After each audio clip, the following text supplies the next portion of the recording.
Bismillahirrahmanirrahim. Assalamualaikum warahmatullahi wabarakatuh. Alhamdulillahirabbil alamin.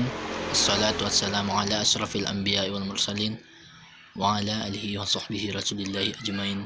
Amma ba'du. Pertama-tama puji syukur kita curahkan kehadirat Allah Subhanahu wa taala, karena atas limpahan berkat dan karunia-Nya lah sehingga saya bisa membuat sebuah video presentasi makalah seperti saat sekarang ini. Kemudian sholawat serta salam tidak lupa kita hadiahkan buat junjungan alam, yaitu Nabi besar Muhammad sallallahu alaihi wasallam dengan lafaz Allahumma sholli ala sayyidina Muhammad wa ala ali sayyidina Muhammad. Baiklah, saya tidak akan perpanjang mukadimahnya, langsung saja, yaitu adapun materi atau tema dari makalah kami kelompok 1, yaitu tafsir ayat-ayat Al-Quran tentang kewajiban belajar mengajar. Nah, ayat-ayat Al-Quran yang menjelaskan tentang kewajiban belajar mengajar yaitu yang pertama dari surah Al-Alaq ayat 1-5 yang berbunyi, yaitu A'udzubillahi minasyaitonirrajim, Bismillahirrahmanirrahim, Iqra bismi rabbikal ladzi khalaq, yaitu katakanlah, bacalah dengan menyebut nama Tuhanmu yang menciptakan. Kemudian khalaqal insana min 'alaq, dia telah menciptakan manusia dari segumpal darah.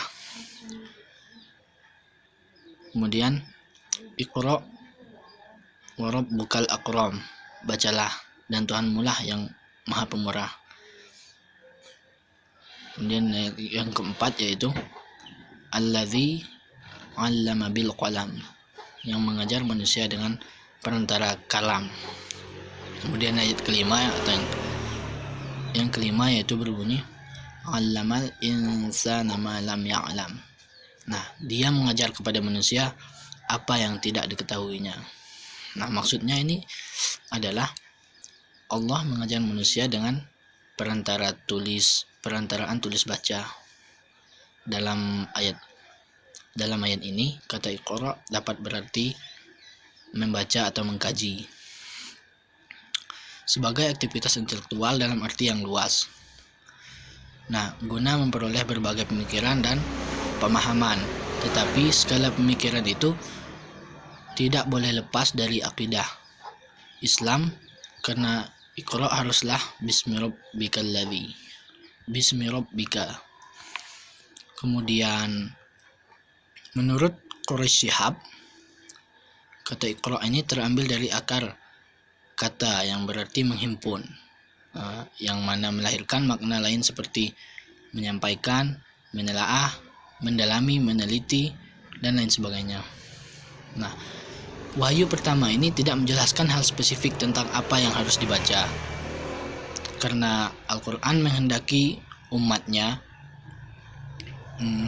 membaca apa saja selama bacaan itu bismi rabbik, dalam artian bermanfaat bagi manusia.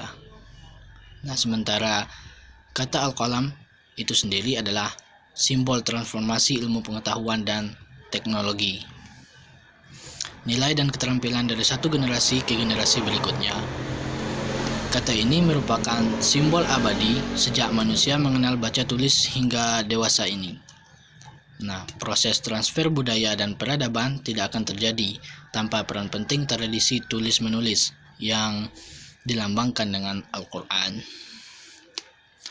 Nah, selanjutnya dapat diketahui pula bahwa ada dua cara perolehan dan pengembangan ilmu, yaitu Allah mengajar dengan pena sebagaimana yang telah diketahui manusia lain sebelumnya, dan mengajar manusia tanpa pena yang belum diketahuinya. Cara pertama adalah mengajar dengan alat atau atas dasar usaha manusia, dan cara kedua adalah mengajar tanpa alat dan tanpa usaha manusia. Meskipun berbeda, namun keduanya bersumber dari satu sumber, yaitu Allah Subhanahu wa taala. Wahyu pertama ini dimulai dengan kata iqra, yaitu bacalah atau membaca, yaitu bentuk kata perintah atau yang merupakan perubahan dari kata bentuk mudhari'i yang dibentuk dengan mengganti awalan katanya dengan huruf alif. Menurut kaidah usul al-fiqh, bahwa kata-kata dalam Al-Quran yang dimulai dari kata perintah adalah merupakan kewajiban dari perintah itu sendiri.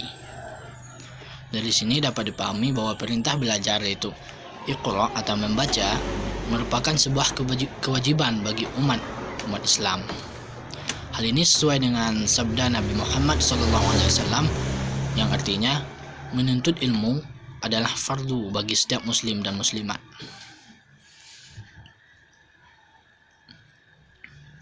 Nah, kemudian yang kedua yaitu dari Quran surah Al-Ghasyiyah ayat 17 sampai dengan ayat 20 yang artinya maka apakah mereka tidak memperhatikan unta bagaimana dia diciptakan, dan langit bagaimana ia ditinggikan, dan gunung-gunung bagaimana ia ditegakkan, dan bumi bagaimana ia dihamparkan. Al-Maraghi mengatakan bahwa pada ayat 17 dipaparkan pada bentuk dalam bentuk istifham atau bertanya yang mengandung pengertian sanggahan terhadap keyakinan kaum kufar dan sekaligus merupakan celaan atas sikap keingkaran mereka kepada hari kebangkitan. Nah, sesungguhnya jika mereka yang ingkar dan ragu mau menggunakan akalnya untuk memikirkan bagaimana perihal penciptaan unta, bagaimana langit ditinggikan, bagaimana gunung ditegakkan, dan bagaimana bumi dihamparkan, niscaya mereka akan mengetahui bahwa semuanya diciptakan dan dipelihara oleh Allah Subhanahu wa Ta'ala.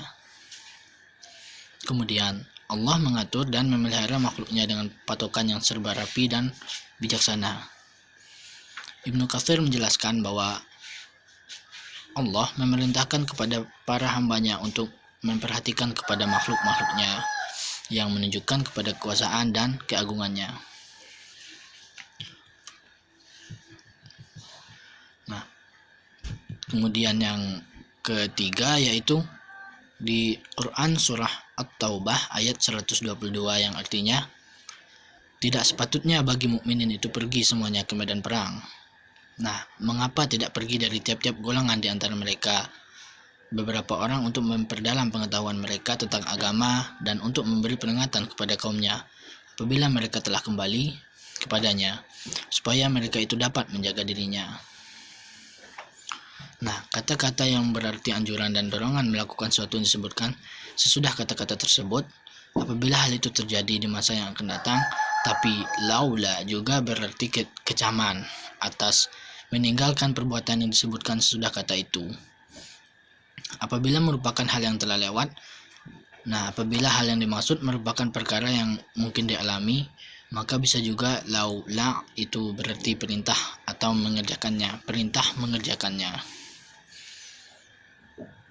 Kemudian di ayat ini yaitu menerangkan kelengkapan dari hukum-hukum yang menyangkut perjuangan, yakni hukum mencari ilmu dan mendalami agama. Artinya bahwa pendalaman ilmu agama itu merupakan cara berjuang dengan menggunakan hujjah dan penyampaian bukti-bukti, dan juga merupakan rukun terpenting dalam menyeru kepada iman dan menegakkan sendi-sendi Islam. Karena perjuangan yang menggunakan pedang itu sendiri tidak disyariatkan kembali kecuali untuk menjadi benteng dan pagar dari dakwah tersebut, agar jangan dipermainkan oleh tangan-tangan ceroboh dari orang-orang kafir dan munafik.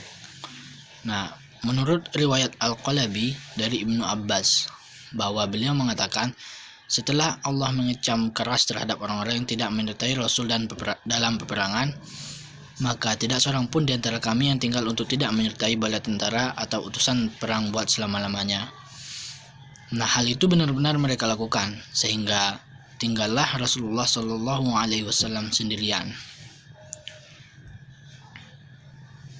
Kemudian di surah yang keempat yaitu Quran surah Ali Imran ayat 19 yang artinya ayat 191, yang artinya yaitu orang-orang yang mengingat Allah sambil berdiri atau duduk dalam keadaan berbaring, dan mereka memikirkan tentang penciptaan langit dan bumi, seraya berkata, "Ya Tuhan kami, tiadalah Engkau menciptakan ini dengan sia-sia. Maha suci Engkau, maka peliharalah kami dari siksa neraka." Nah, tafsir pada ayat 191 ini mendefinisikan orang-orang yang mendalam pemahamannya dan berpikir tajam, ulul albab, yaitu orang-orang yang berakal, orang-orang yang mau menggunakan pikirannya, mengambil faedah, hidayah, dan menggambarkan keagungan Allah. Ia selalu mengingat Allah, dalam artinya berzikir di setiap waktu dan keadaan, baik di waktu ia berdiri, duduk, atau berbaring. Jadi dijelaskan dalam ayat ini bahwa ulul albab yaitu orang-orang baik, lelaki maupun perempuan, yang terus-menerus mengingat Allah dengan ucapan atau hati dalam seluruh situasi dan kondisi. Baik, itu saja. Sekian pemaparan dari kami dari kelompok 1. Lebih dan kurang saya mohon maaf. Sekian, wassalamualaikum warahmatullahi wabarakatuh.